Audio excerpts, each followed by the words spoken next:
জয় বাংলা। আমি বাংলা পক্ষ হুগলি জেলার সম্পাদক দর্পণ ঘোষ।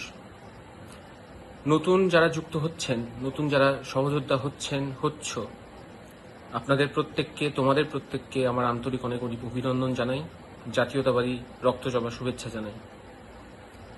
বাংলা পক্ষ একটি বিরাট পরিবারের মতো, এটা আমরা বহুবার বহু জায়গায় দেখেছি। আমাদের সহযোদ্ধারা একে অপরের সঙ্গে পরিপূরক হিসাবে কাজ করতে ভালোবাসে এবং তারা কাজ করে। বিভিন্ন কর্মসূচি, বড় কর্মসূচি, ছোট কর্মসূচি, বিভিন্ন রকম দায়িত্ব তারা একে অপরের সঙ্গে ভাগ বন্টন করে নেয়।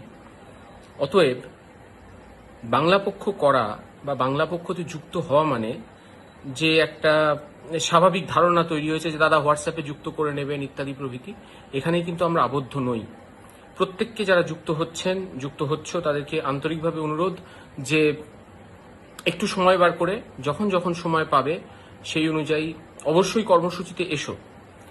আমার ভিডিও বার্তা বা আমার মতো অন্যান্য জেলা সম্পাদকদের ভিডিও বার্তা তোমাদের কাছে, আপনাদের কাছে পৌঁছবে, তাতে আমাদের মুখটা চেনা হবে। কিন্তু আমাদের সাথে সাথে আমাদের যে অসংখ্য অগণিত সহযোদ্ধারা এই দায়িত্বগুলোকে নিয়ে একে অপরের সঙ্গে পরিপূরক হয়ে কাজ করে চলছেন এবং এই যে একটা গোটা সাংগঠনিক কাঠামো আছে, তার বিভিন্ন যে ক্ষেত্রগুলো আছে সেখানে এক একটি ইটের মতো তারা দাঁড়িয়ে আছেন।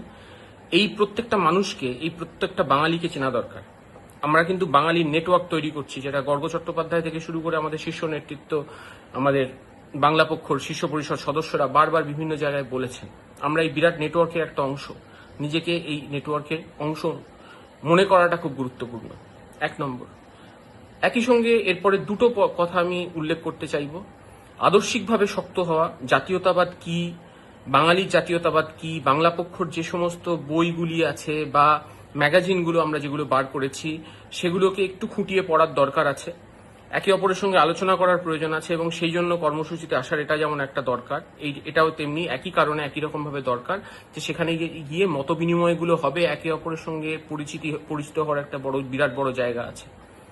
এবং একই সঙ্গে আমাদেরকে কিন্তু খুব ওয়াকিবহাল থাকতে হবে।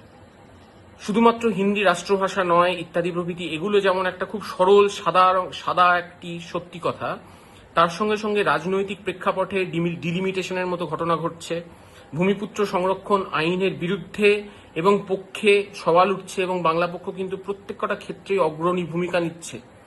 বাংলা রাজনীতিতে নতুন রাজনৈতিক ন্যারেটিভ তৈরি করছে বাংলা পক্ষ। তাই আমাদেরকে আদর্শিকভাবে শক্ত হতে হবে, একে অপরকে চিনতে হবে, বাঙালি হিসাবে নিজেদের এই নেটওয়ার্কের অংশ মনে করতে হবে, সক্রিয়ভাবে অংশগ্রহণ প্রয়োজন এবং পরবর্তী